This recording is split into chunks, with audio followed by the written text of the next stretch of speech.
Well, good evening, everyone, and welcome to a new episode of He Said, He Said, He Said, a look at the world from a seasoned Black man's perspective. I'm your host, Alvin King, and we are live again, ladies and gentlemen, and we are so happy that you guys are joining us.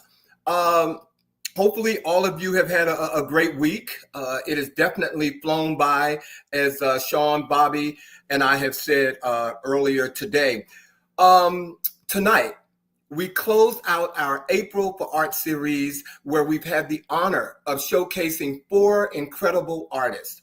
We began with Atlanta's own Cyrus Nelson, whose compositions are a striking fusion of texture, pattern, and color. Then we welcomed the visionary Greg Scott, whose work bursts with imagination, style, and innovation. And just last week, we featured Baltimore's Larry Perry, a self-taught painter who began his journey in August of 2014 and is redefining the next wave of visual storytelling. And tonight, we are ending with the ladies and gentlemen. We are thrilled to present our final artist from the catwalk to the canvas, ladies and gentlemen, Maria Lana Queen. A former runway model and breast cancer survivor, Maria has transformed her journey into powerful abstract works that speak to healing, heritage, and hope. Thank you all again for joining us and celebrating the art and the voices behind it, because this has been a great series for us. We love doing it, and we know that the artists who have participated with us, ladies and gentlemen, over the last few weeks have really appreciated He Said, bringing this to all of you. I said I wasn't going to do this also, but I got to do it because backstage they made me do it. I'm going to tell you what happened a couple of weeks ago. I work in corporate America. I walked into my office. There was this group of millennials in the office. And I walked in like I normally do, going to my office. I said good morning to them. And one of them screamed out, "Oh, look at Mr. Stylish. That's what I'm going to call you from now on."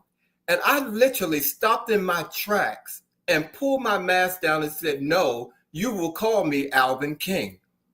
And I was just like, first of all, where do you get the nerve that you can just like cross the boundaries and do things that are so out of character for me? So over the last few weeks, I have been sitting in some of these meetings listening to corporate jargon. So just a couple of things that I've been hearing that I think is just so annoying to me that people say in corporate settings, like, at the end of the day. This is often used as a filler phrase, including a point without actually adding any substance. It's seen as redundant and helpful.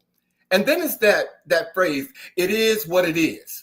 Now, this phrase is seen as a passive and unhelpful, especially when used in situations where action is needed. And then take it offline. First of all, if you got to say take it offline, in some cases, this is often used as uncomfortable and when controversial topics are there, and the phrase is considered evasive and can be frustrating.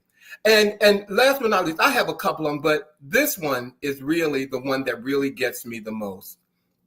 After a meeting is over and someone says to you, this is my truth.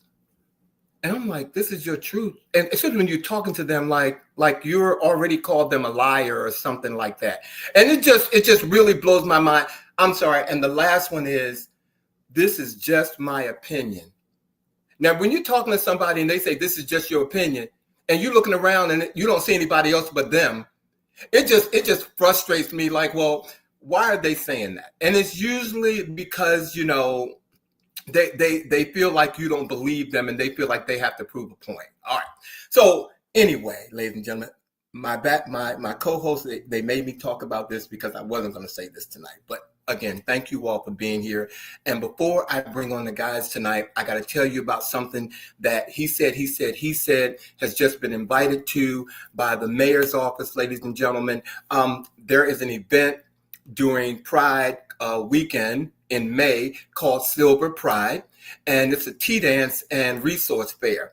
And it's happening on May the 21st from 4 p.m. to 7 p.m. at the Eaton DC Hotel. and it is being produced by an organization called Seabury Resources for the Aging. And it's a huge event. And they called and asked, he said, be a part of it. And I was thinking, well, how can he said, be a part of it? Well, we're going to host the red carpet. That's right, ladies and gentlemen. If you want to see us in full regalia, the guys of He Said will be on the red carpet. So I want you all to go to this website, www.seaburyresources.org. If my producer can put that up there, and check out the what's happening for the event for Silver Pride. We will be there. I'm excited about it, and this will be the first time that I can tap into my red carpet hosting. What am I going to call it? My phase. But I'm ready for you guys. And speaking of being ready, let's get on with the chat.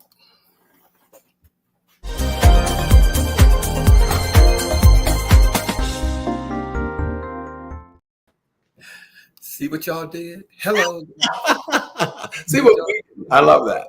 See what y'all started talking about people's names and saying the wrong names, and made me think about how some of the stuff that people say in corporate America sometimes just like irk me, and I just look across the room at them like. Well, no need to get irked. It's Friday. We're here and we're all together. So, but thank you for sharing and making us reflect upon the power of language. And also for confirming and affirming the reasons why some of us are not in corporate America any longer. We're not conformists.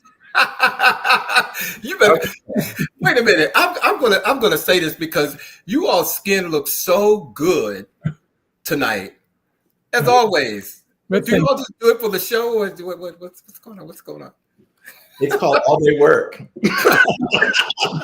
All day work. I don't know about Sean, but I got on all day work. So.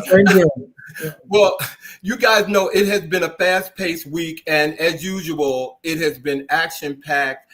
And so, as if you always say, can it get any worse? Of course it can. And we're talking about this week, another U.S. officials mistakenly shared confidential White House data with thousands of employees. And this time, the officials serving both under President Biden and Trump erroneously publicized classified information to thousands of federal employees, according to the Washington Post, reported on this past Monday. The information was shared in a Google folder by General Services Administration employees with the whole GSA workforce, according to the report. And amongst the data that was privy to over 11,200 staff members were potentially confidential White House floor plans and particulars for a proposed armored door for the White House Visitor Center. Now, of course, all of this is happening, under, the person who actually was involved in the first breach, Defense Secretary Pete Hegseth, who shared data, about a U.S. strike on Yemen's Houthi in a signal group chat in which he was joined by his wife, brother, and personal lawyer. I don't know how you all feel about this, but it sounds like we in danger. Okay, Whoopi Goldberg. It sounds like we are seriously in danger, you all. Yeah, you remember that in the scene in Ghost where Whoopi Goldberg says to Demi Moore, like, "Run, girl, you in danger." Like, "Run, girl, you in danger." And I say that jokingly, but in all seriousness, the level of incompetency that is being normalized and dismissed is infuriating and quite frustrating, because one thing we know for sure, and that happened one time under another administration, whether it be Biden or Obama's, there is no question the hue and cry by the people, by those political elected officials across both parties, multiple parties. It's just the double standard just never gets lost on me, and it's extremely frustrating. And again, the normalization of this level of incompetency is really very frightening and scary in all seriousness to me. Well, and you don't have to be a former president, Biden or Obama, because people forget that there was this great cry, this call Yes. Russia reveal what Hillary Clinton had done or not done in terms of, quote, emails, end quote. Right. Mhm. So this is actually quite normal, I think, for this administration. So when it comes to their incompetence, we should actually expect it. Yeah.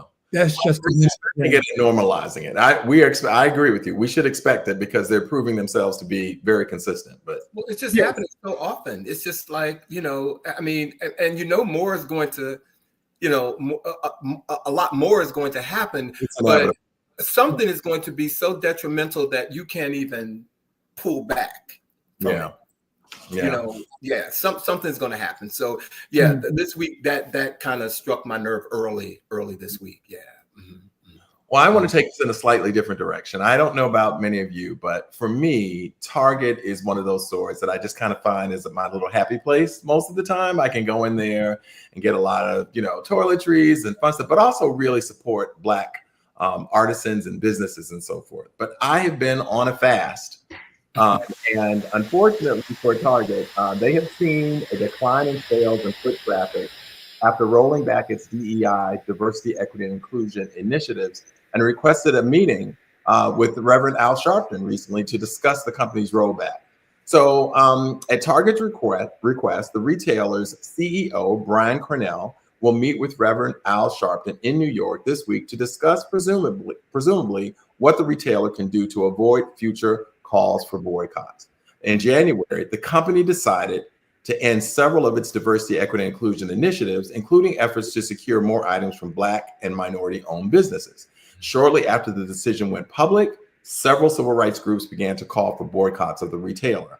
Since late January, they have seen a 10-week decline in foot traffic, impacting sales and profits. Now, while Reverend Sharpton has not called for a boycott per se, there was a call for a fast by, of course, Atlanta pastor Jamal Bryant. And many of us recall that request for a 40-day fast from Target. Now, what I will say to you is I wondered how much I'd be able to hold true to this fast, because I really did see Target as a kind of regular go-to spot for me. I've missed it, but I've been able to navigate and negotiate around it. Absolutely. I don't miss it at all. And I am a person who can be very, very disciplined. I still don't listen to Janet Jackson. I don't listen to NPR. I don't read the Washington Post. I don't go to Target. So all those things that I feel like have been targeting us as a community, I don't do it longer. But what is most upsetting to me about this story, who in God's name appointed Al Sharpton the leader of Black people? He didn't start this movement of boycotting with Target. There were others, there are ministers, other ministers actually, and other Black leaders who actually did call for boycotts. So this is, for me, another time when Al Sharpton is trying to take opportunities from other people that he did not create. So he needs to step aside and stop trying to pretend that he's the leader of the Black community, because he didn't start this movement and he's not going to finish it. These are not his ideas. Well, you know what? He said that. And, I'm not even going to come after you on that one, okay? But what I'm going to do is acknowledge our guests our visitors who have come on tonight. How you doing, Michelle? Thank you for being here. Rose, thank you for being here tonight. I think I saw some other folks come in. Eric, thank you for being here. And Sean, around help, Monica, thank you all for being here tonight. I haven't said. First of all, if I can stop speaking to family members that support causes that don't invest in me, I can sure not go to Target. Amen. Amen. And there's some other things. That's how I deal with that. That's ultimately how I dealt with it as well. But I'm just being honest with people. I have loved being able to shoot in the Target, find little things for my office, particularly around the holidays. They really have some really cool and fun little decorative things for the house. So I've really appreciated it. But I agree with you. Like, if you are going to not invest in me or appreciate my hard-earned dollars, I am going to respond accordingly. And I know that in America, thank you, Sean, for talking about Sam's Club. Not going to Sam's Club.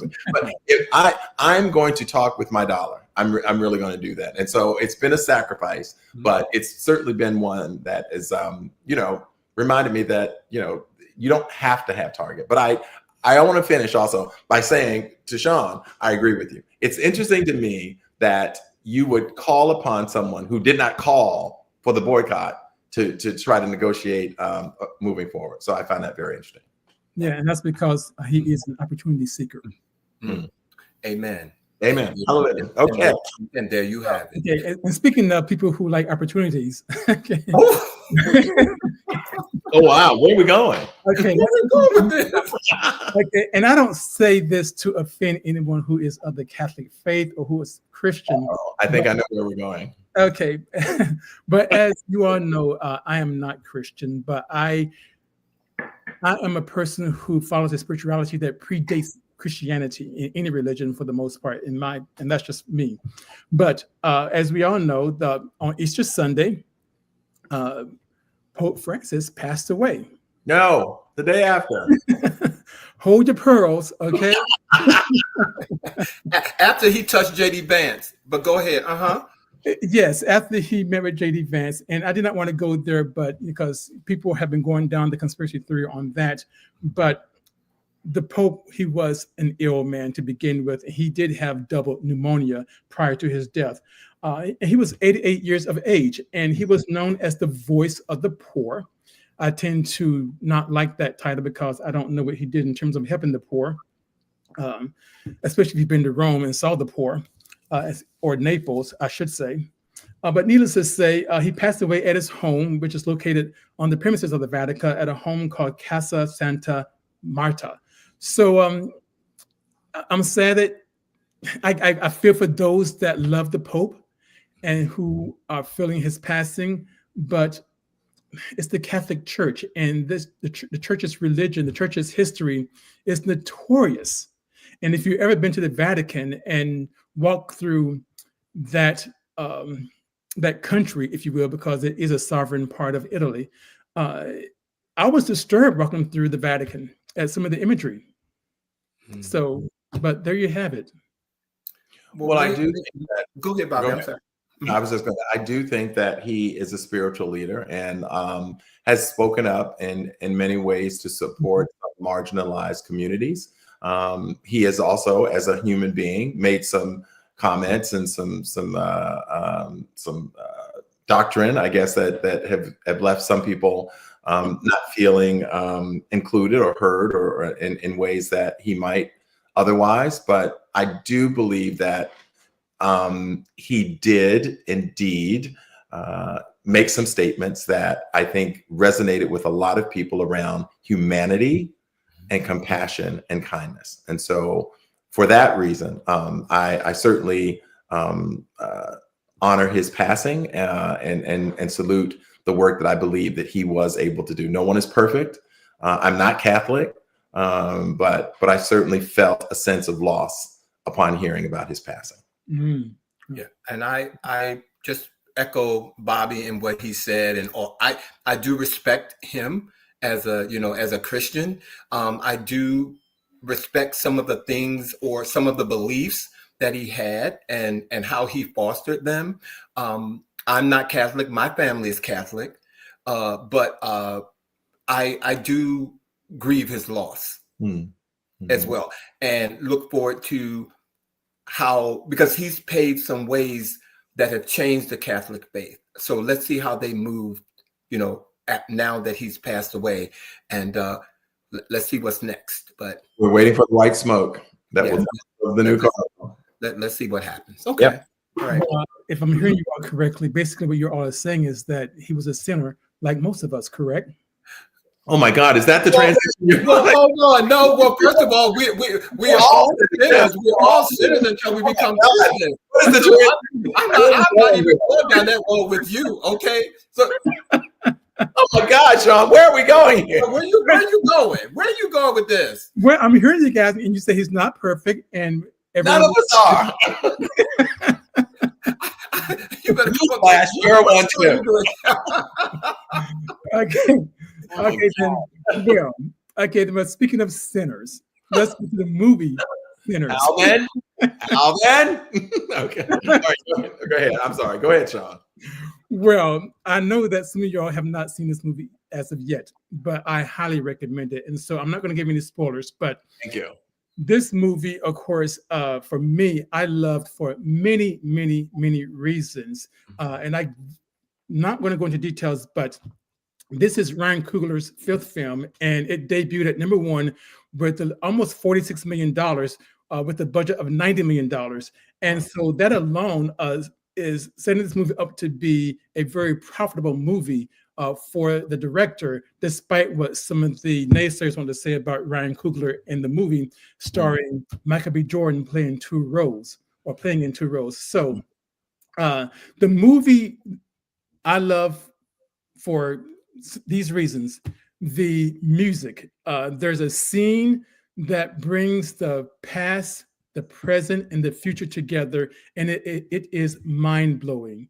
And so I want to go back just to see that one scene again. The acting, the thespians, all of them flawless. Third, the fact that there was some history in there that I had never heard of. And I don't want to spoil the movie, but in terms of Chinese people who were in the Mississippi Delta in the early part of the 1900s. So I won't say any more than that, but it sets up something that we see in present day when it comes to Asians and their businesses in Black communities. But anyway, I hope that doesn't give you guys too much, but I love this movie. And I thought that the array of hues in terms of Black people in the film was just outstanding. The representation, it was great. I loved it.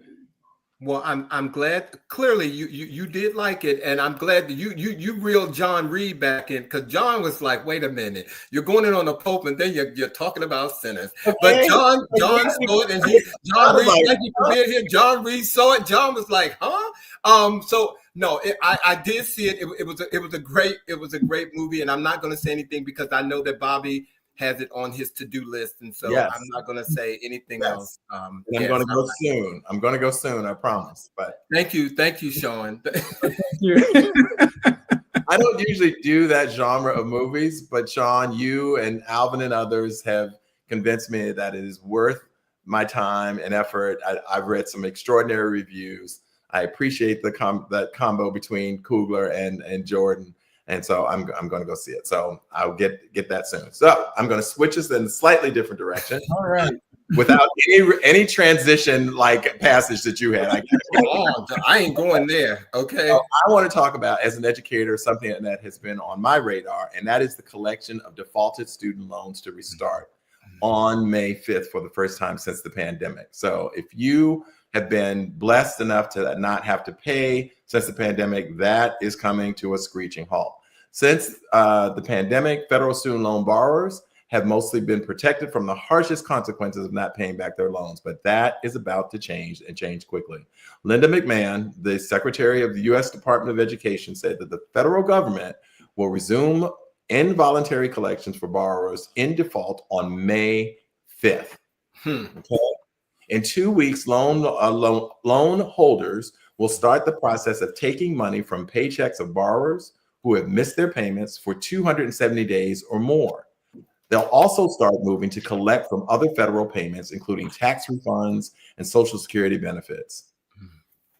This is disheartening in ways like, this is from the woman who was referring to AI as A1. Yeah.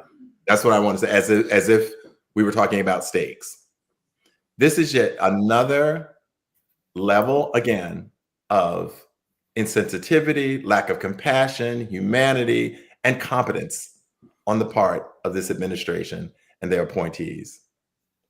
I don't know why in this nation of such resources, we make it so hard and difficult for people to obtain education without going into just extraordinary debt. It's actually shameful to me as a nation that we put people through what we do in order to better themselves. Mm-hmm.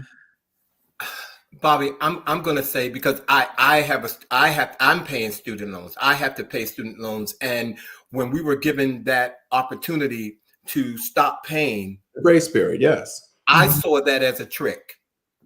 And the same people who stopped paying their student loans were working like I was working. I just said, you know what? this is not going to fare well, especially when they say you're going to pay it, you're going to start paying. You knew it was going to come back. It wasn't like, okay, don't pay it, sit tight, you don't have to worry about it. So you can pay yours?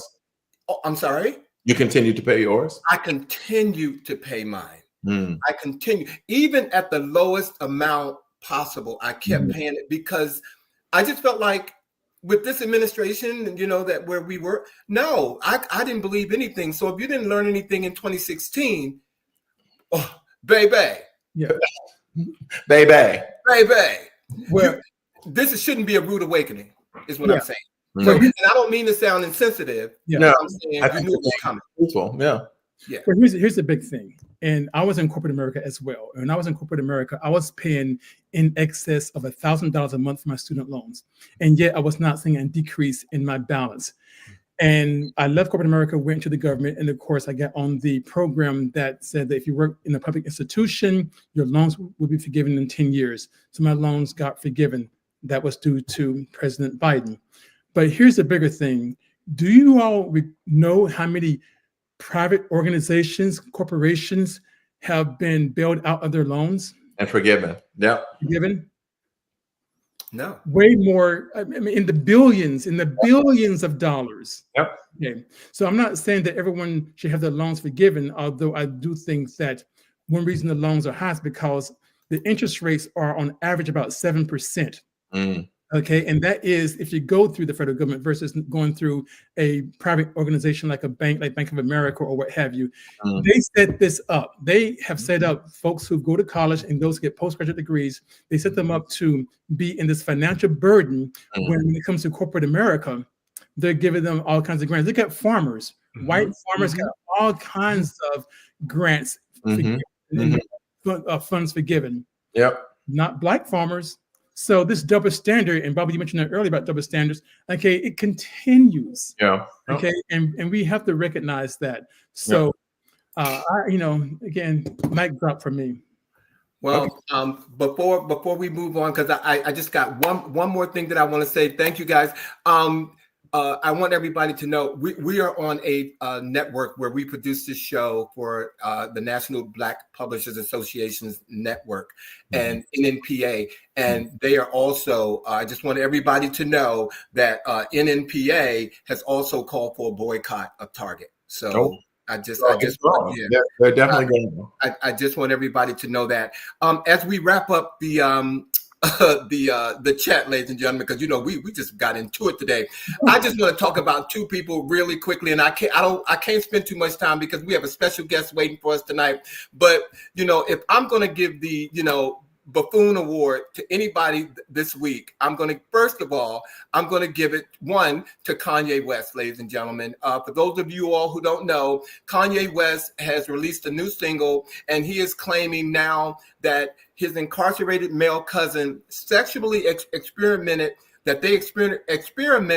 with each other when they were kids, an experience that turned into a new song, as I said, called Cousins.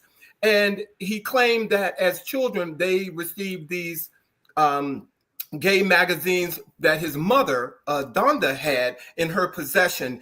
And he goes on to say that he believes that because of what he did with his cousin, that led his cousin to be a criminal and is now in jail. I just wanted to say that's one buffoonery, Buffoon Award. The second Buffoon Award recipients this week. The second one goes to Shannon Sharp, ladies and gentlemen. Shannon Sharp this week said that he's stepping away temporarily from his ESPN duties while he deals with what he calls false allegations in a $50 million civil lawsuit against him by a woman who alleges he raped and threatened her. Now, he's on a tour telling people to forgive him right now. But both of these gentlemen, they're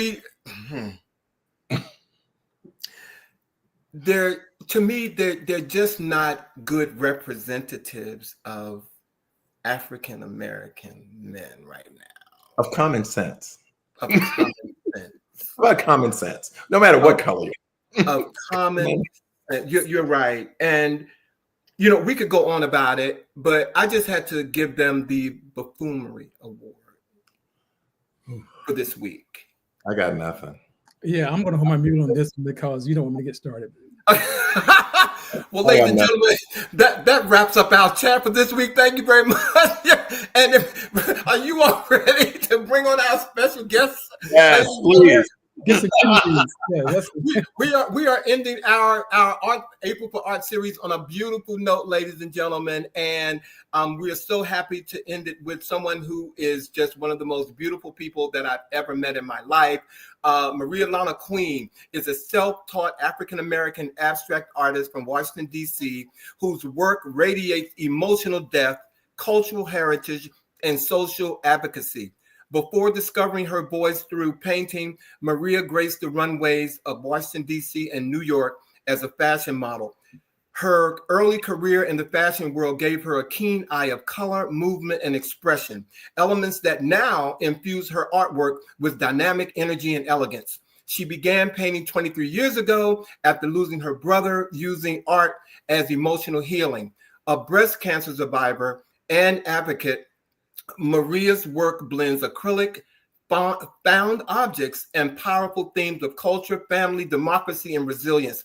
Her art has been shown internationally, including a standout feature at ArtScope in Miami and at the Venice Biennale in 2024. Ladies and gentlemen, please welcome to our He Said platform, Maria Lana Queen. Hey. Hey, Maria. Woo! How can I kind of like top what just went on? Well, you're here. You are the icing on the cake. Okay. You earned it already. You did it. You did it. Thank you for being with us tonight, Maria. Really glad that you're here and sharing with us your art. And real quickly, ladies and gentlemen, I gotta say, I've worked with this woman on and off the runway in producing shows. And when I tell you, she has raised the bar with how models should show up and show out. Thank you. At an event. And I'm so grateful that you have blessed my journey with it in my career of being a fashion producer. So I'm going to kick off our questions. Again, welcome you to the show. But before becoming a visual artist, as I said, you walked the runway. What was that experience like, and how did it shape you creatively? Well, thank you. Thank you, Alvin, my friend, my brother in fashion. I love you. Thank you for this opportunity. And thank you for He Said, for offering me this moment. To answer your question, so I started modeling when I was in college. I grew up poor in a low-income family, and I had to pay my college tuition. So fashion for me wasn't about looking well, necessarily having fun and just wanting to go to New York City or walk the runway or do fun print ads. I had to make money to pay for my college tuition. And so someone in the local DMV walked up to me one day and asked me if I wanted to take a chance at doing runway modeling. They kind of looked at me and said, "Oh, you look like you have a physique for runway and also print." And so I took a chance. I actually enjoyed it. And I began my journey on fashion, mostly runway, and then, of course, print work. And I did that, pursued a professional career while going to college and even working professionally for about 25 years of my life before I could say I retired from it. So it's been a great journey. Thank you for blessing me. Okay. Yeah, thank you. Thank you. I've met some wonderful producers along the way and wonderful models, sisters forever, as well as brothers. I mean, it's been a great fashion community, and DMV offers all of that and more. Thanks, Maria. So, Maria Lana, I want to know, are there any lessons or aesthetics from your modeling career that continue to influence your work as a painter? I think so. As Alvin mentioned, I tend to create very vibrant artwork, very colorful, intentionally. And you can see some of my work in the background here, but I love that infusion of bright colors to tell my story. And a story doesn't always have to be a happy story. Sometimes I paint about, most of the time, African-American history and culture, which has an ugly taste in the United States. And so, but I do use vibrant colors to tell that story, to best reflect myself, but to also to grab attention to draw people in. So yeah, the fashion part of it, I love color, and you're going to get that because I love beautiful things. And so I like to turn my artwork into something beautiful. Thank you. We often find that we are influenced by different experiences in our lives, and being so deeply immersed in the fashion world. Do you feel that being a model, being in that fashion world, has informed your sense of color or texture or the movement in your paintings? Actually, it has. One, in the fashion industry, you want to look good mostly all the time. So same with my paintings. I want to, it's almost weird, and excuse this expression, I'd like to represent a sense of perfection and taking my time, just like we take our time on, and Alvin, this best in fashion show production. You want to do it right. You want to look great. You want to sell that clothing, and you just want to look beautiful. I want my paintings to reflect the same thing. So they're not rushed. They are thought out very well. And I want them to hang well, just like you would a designer would hang beautiful clothing or place that on a model. It's all about presence, attitude, and mood for me. And I guess I do bring that from my fashion sense. Love it. Yeah, actually, I love that as well. Like Bobby said, I mean, I love this over, and because I'm hearing connectivity. Even though that you said that you started out because you had to pay your way through college. But I don't believe in accidents, and I don't believe that, I think the universe said, this is my way. So let me ask you this question. Do you ever miss the runway, and do you feel that you've simply transformed your work on stage, or in print, if you matter, into canvas, into your paint, into your art, into your work? So to answer your question, I do miss the runway, but it's up to me actually to determine if I get on the runway again. Just last month, I was on the runway, 110-foot long runway, and reunited with some of my fashion sisters. I had a ball, and I did that for me to see if this 56-year-old can walk in some 6-inch pumps, and I did it. Oh, wow. Okay. Yeah, bio-freeze later, but I did it. And so because fashion is in me. So I do miss it, but also I think it, in time, if it's meant to be, I'll be on a runway again as a presence, not every day. Occasionally, if you ask me, I may grace a runway or maybe print work, which I still do. Fashion shoots. I do that for me. But to answer your question, as far as my artwork, actually, it's not about fashion in my artwork. My artwork is it's about resiliency. It's about perseverance. It's about ensuring that while others try to erase, I intend to replace, to ensure that the African-American history and culture remains seen and visible. And that's what I want my legacy to be. So it's not really about fashion. We'll get more into how I started painting, but I owe a lot of gratitude to my friend Marva Street, who, through the death of a brother, she provided me a set of art supplies and said, try to use this to address your grief. You're not sleeping, you're not functioning well. Marva is a serious art collector. She loves art. So she brought that into my world. And I became a self-taught artist. So I'm painting more about emotions and also what I believe my platform is and what my purpose is now on this earth. And that's just to demonstrate change through the power of art. Now, Maria, you went right into my next question. You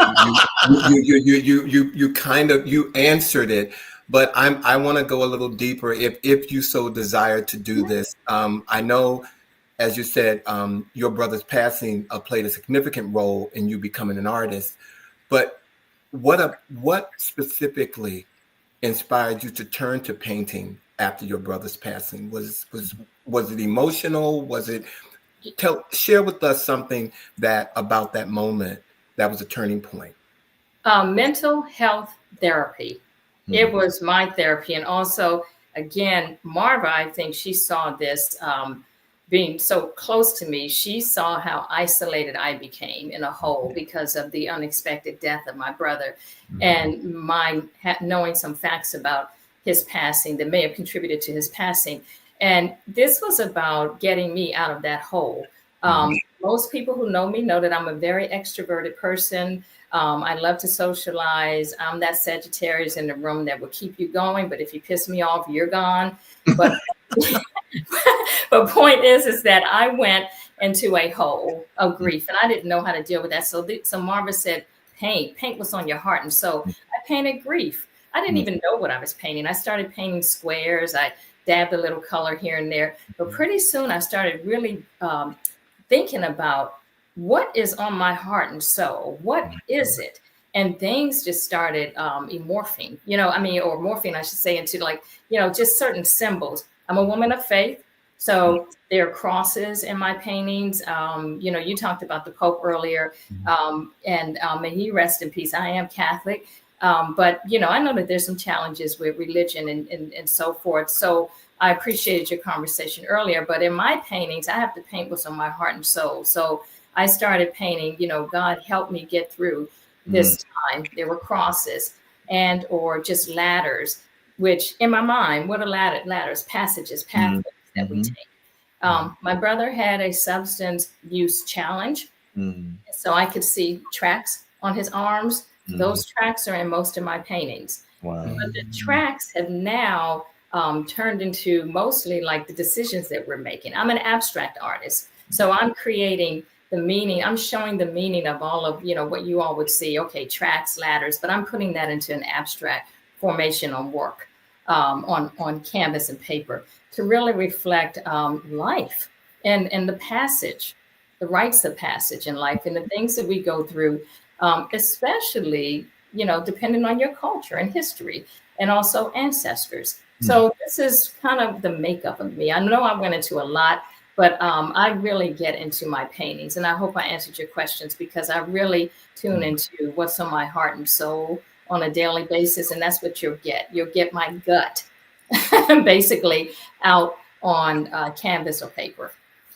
Well, you did answer the question, and I appreciate you getting deeper into that question as you did. Thanks, Maria. I appreciate it. I'm sorry about it. I love it because it's clear that your artwork comes from a place of emotion and that your depth. And so it raises the question for me as to whether or not you can give us a word or a description of what it felt like that first time you picked up the brush and when you knew that it was going to be more than just therapeutic, more than a hobby, but actually something that would be a lucrative talent for you. What it felt like, if I could think about this 23 years ago, I was nervous because it felt like, again, Marva giving me art supplies, a gift. It was beautiful. Canvas, paint brushes. And I thought, I'm a model, don't want to get my hands dirty, don't know anything about painting. I felt nervous, but I felt like I had to do it because I was by myself. So why not? Pick up something and learn it and do it. So I started brush stroking like a rhythm here, and it totally took me away from any worry or stress. It was so meditative it went from being a nervous feeling to a very calm feeling. And I just started getting into my mode, doing some things, started out very small, and then, going much larger. And finally refining my work to the point where practice makes perfect, in the sense if we do something more, we'll get better. My colors got better. My symbols in my work got better. But it was nervous, just like anything. I was nervous, just like anything new. But now it is basically what I live and breathe in. It's freestyle for me, and I love it. When did you know that it was more than a hobby? That it really was. I think I knew it almost instantly. Because it was so therapeutic, and it was almost like I was a child on Christmas Day. What I would do is start late at night because I couldn't sleep. I had insomnia, so I would paint when everyone else was sleeping. So about midnight to 4 a.m. in the morning, I'm painting. Well, I would go to sleep, and about 8 a.m. in the morning, I found myself rushing downstairs, looking at something that I painted like a kid on Christmas morning. I'm like, I did that. And guess what? It wasn't anything grand, probably not anything you want to see, but I ran and I showed Marva. And Marva, being the wonderful, supportive person she was, I knew in the back of her mind, she was thinking, hallelujah, breakthrough. But I thought I was a Picasso, and she in her mind, and I said, Barbara, you've got to hang my painting in your house, that beautiful home she has. And she kept walking me down from floor to floor to floor. And I said, right there's where it goes. She said, no. Went all the way downstairs to the perfect place in front of her front door before you get up the steps to her home. But she was so supportive, and I felt like a breakthrough. And then each time I got better, and it was her, she actually said, you're getting better. Keep going. Keep painting what's on your heart and soul. And then she takes me to places and starts showing my work to gallerists and curators. And so it reaffirmed, like, what am I doing? It's what I'm supposed to do here, and keep going. And it felt good, like none other. Okay, so now, being a self-taught artist, I'm wondering about challenges that you faced because you didn't have like the typically, the well-trained kind of like that. You came into it through an emotional experience. Have there been particular challenges that you've had to overcome as a self-taught artist? Yes, not too many though. My personality is such that, I'm gonna, do my thing and I'm gonna move on. But in the beginning, as a self-taught artist, if you're getting within 2 years a solo exhibit from a prominent art gallery, surely there may be some challenges or questions from other artists who say, well, how did that happen? I went to school for this. I've been doing this for a while. And it wasn't so much negativity, but that is a type of challenge. But, having to prove myself or prove yourself in a new world, just like all of us, we've probably been there. You have to crawl before you walk. Yes. Yep. But in the art world, listen, art is about your creation in your heart and soul. To me, obviously, there are so many self-taught artists.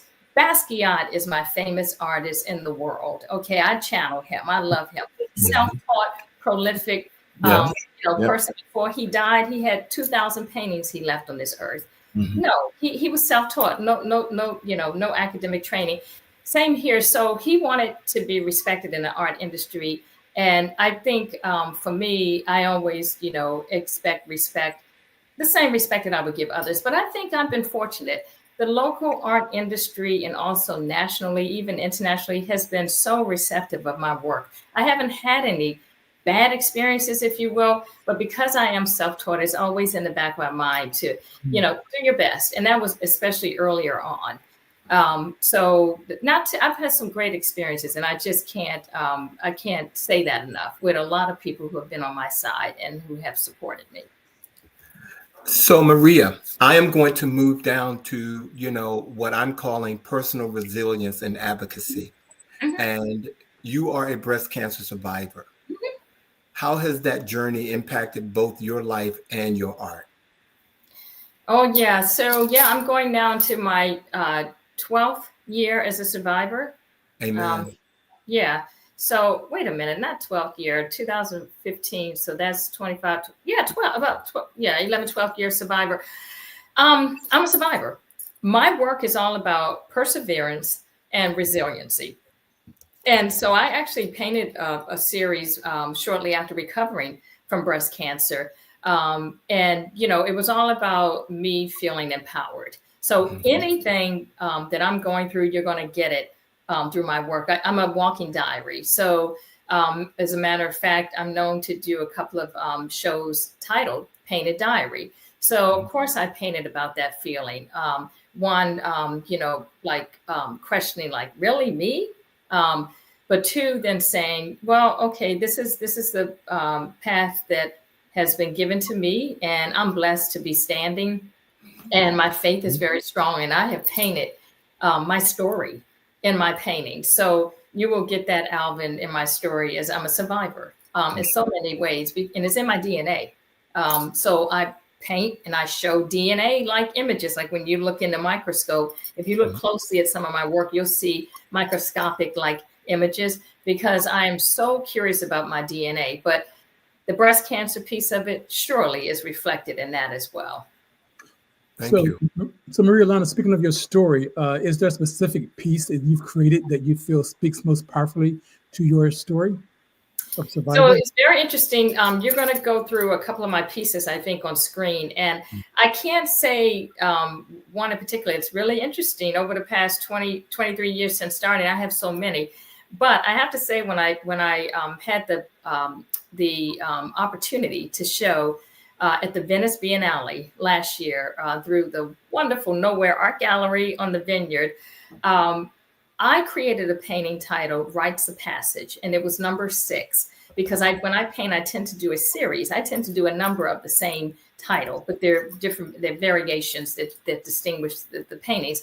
So Rites of Passage talks about, Rites of Passage traditionally is from an African ceremonial, African tribal ceremony where, family members go through or people go through various stages in life. It's a rites of passage from birth to transition. So we have baptisms. We all do this. Baptisms, we have marriages, we have divorces, we graduate from college, we have different experiences in life, good and bad, until we leave this earth. So rites of passage, I think, tells my story. And I'm one of 10 children.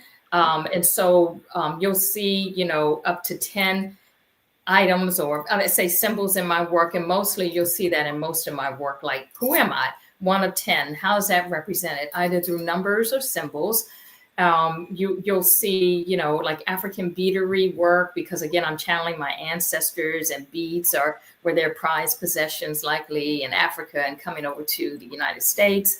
So rites of passage, I think, could sum up my story. But it's just kind of like a part of my story. I'm still painting, right? Mm-hmm. So last year I wanted to nail it with the theme from Valerie, who's the curator of the Nowhere Art Gallery, and what she wanted to present in that show. And I created Rites of Passage based on my story at that time and where I think I'm going.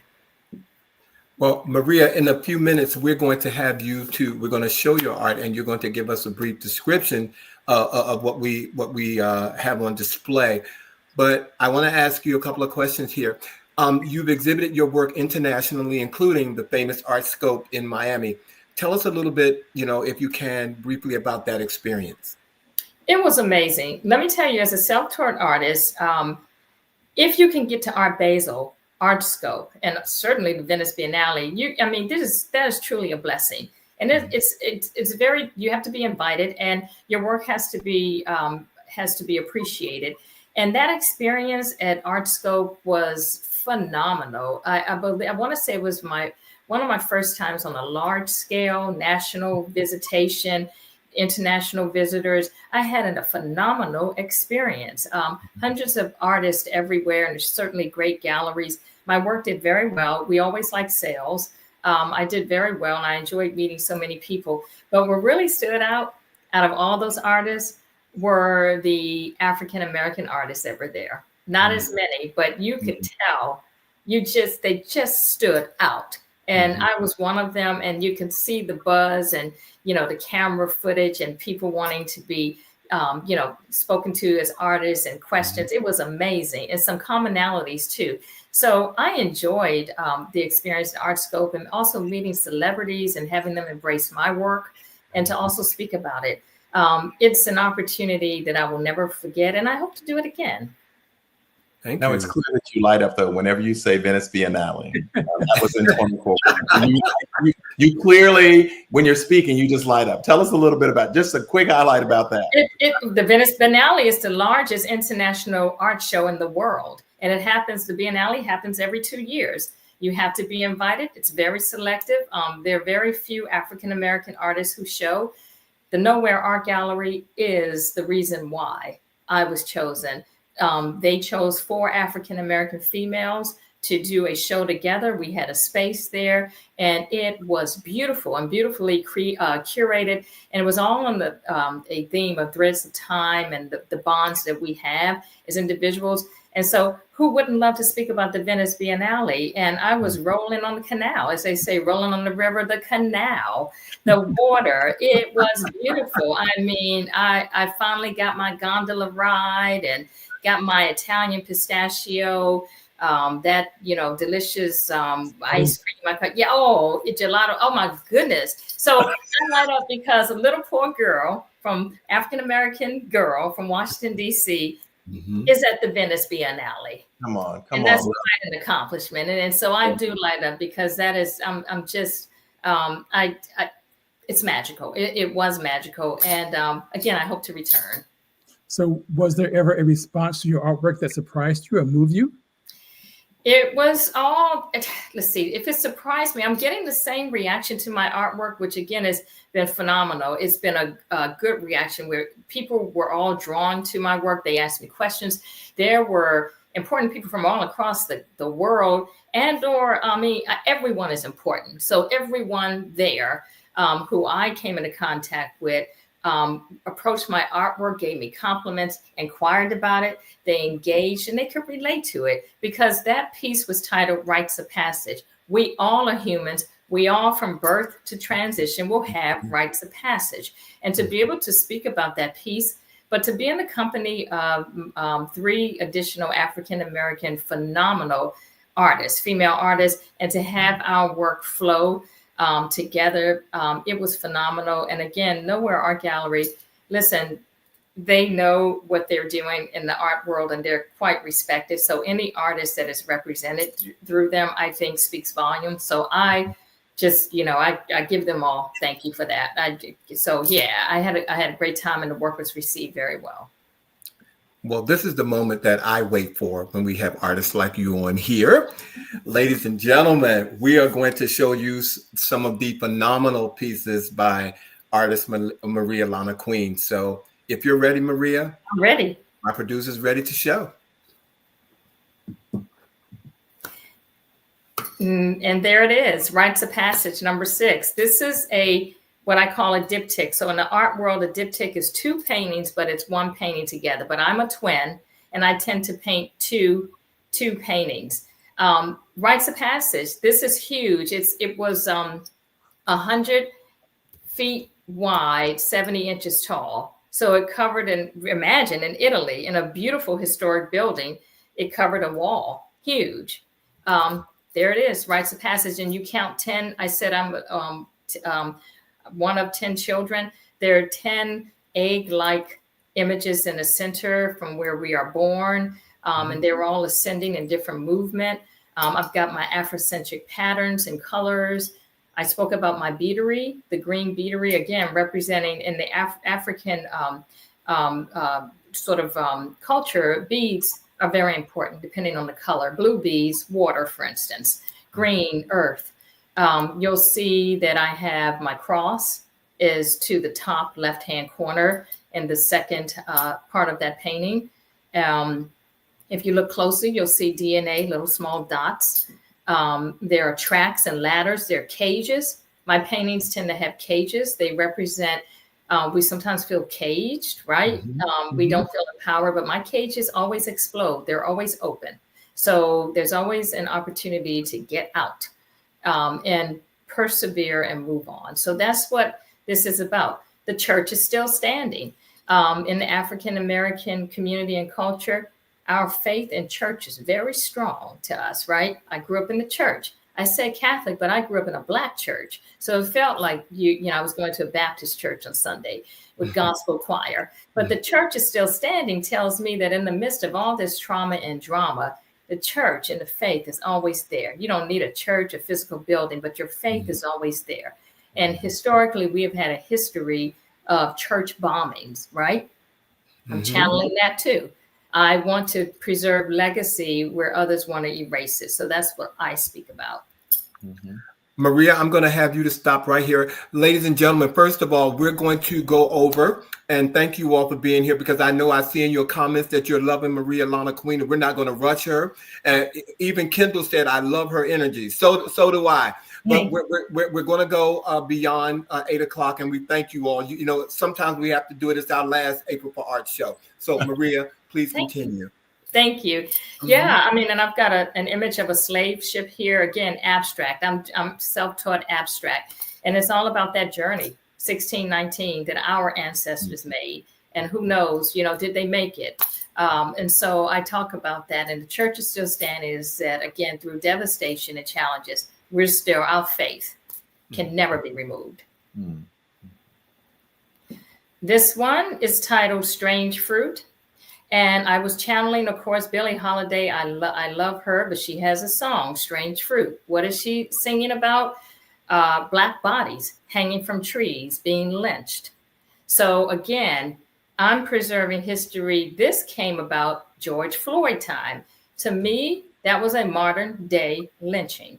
And I felt that. And you asked me, what do I paint? I paint exactly what's on my heart and soul. It's not always pretty. The colors are pretty, but that was an ugly time. Both strange fruit, hanging bodies, black bodies being so visible every day, hanging from trees. The George Floyd time, strange fruit. That's what you get here. Mm-hmm. This one is titled Resilience. I've spoken, and it's the one in back of me, actually. Similar to the one in back of me, I should say, that I'm sitting in my living room here. Resilience. So you get 1 through 10. I'm one of 10 children. I mentioned that my painting is going to represent my story. But this is all about a Black girl. We're going to talk about my Black girl basketball soon that I've created, original artwork. But I have a series titled Black Girls and also Black Boys. So I'm creating, I'm empowering. My message is that every young person, Black, well, all children are meant to be empowered and to have a right to live peacefully and thrive in life. Mm-hmm. Unfortunately, if you're Black, sometimes that's a challenge. So I'm a Black girl. I channel a Black girl here. So that's the resilience and faith. And you see my ladders there as well. Mm-hmm. This is titled Renewed. So this came about, all of us, we sometimes find ourselves kind of like at a stage again where we're just like, I'm down, I'm depressed. I'm just like, at a standstill here. I'm not excited about life. I don't know what my next journey in life is going to be. But we get through that dark tunnel. There is light at the end of the tunnel. Mm-hmm. This is Renewed.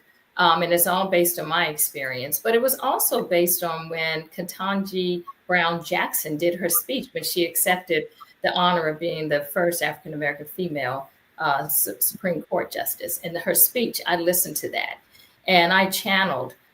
She says, look what, again, a young African-American female, perseverance. And now she talked about her story, where she started as a young female and then moving up and where she is now, renewed. Mm-hmm. This is a new painting, which you'll see if you come to New York City, May 8th through the 11th at a very large international contemporary African art show. It's called Oh Say Can You See Me? So this is part 2. I did an Oh Say Can You See Me diptych at the Martha's Vineyard for a solo exhibit a couple of years back. This is a very large painting that will premiere in New York, and it speaks to modern day times. Can you see us? That patriotic song, Star Spangled Banner. Many people sing it. Do we fit in based on the color of our skin? Young children or, Black boys and Black girls, cage over your eye, not seen, cage over your mouth, not always heard because of the color of your skin. This is a distorted flag because we don't always feel like we are a part of America. And so this is my abstract version of that feeling. That's the diptych that I spoke about that premiered at the Vineyard a couple of years ago. And it was on canvas, it was on paper. The one you saw before is a large canvas. This is a diptych on paper, and it's what I just mentioned. Also, you'll see some circles. They are considered, the white circles are considered pavers, our ancestors, people who have paved the way for us. They're always floating around our universe. At least I believe that. Everyone from the civil rights movement to our personal ancestors and family members. Black girl. That's what I spoke about. Black girl came to me in a dream, and I began to channel her and also Black boy and create my version of a Black girl. And it is her. She wants to thrive, be happy, play, do hopscotch, be okay and have fun. but it's up to us as adults to protect her and to allow her to grow into an adult and to be successful and to be able to thrive. She is my story. And so I tend to continue to channel her, Black girl. This one is titled Awakening. Recently painted this in 24, and it's a recognition. Basically, we've been awake, right? But these are the times where we just need to pay extra attention, and also never forget that despite challenges and tribulations, we're all going to be okay. But this is an awakening to continue to persevere, to channel our DNA and what our ancestors went through. And I think that because of that, we are stronger and better people. So this tells the story that I try to implement every day, being very aware of who I am, and not allowing anybody to take it away or erase it. It's an awakening, and it's more so for them to look at this, to basically say, please, recognize that we are here to stay, but also we come from a DNA of very powerful people and survivors. This is titled Blocked.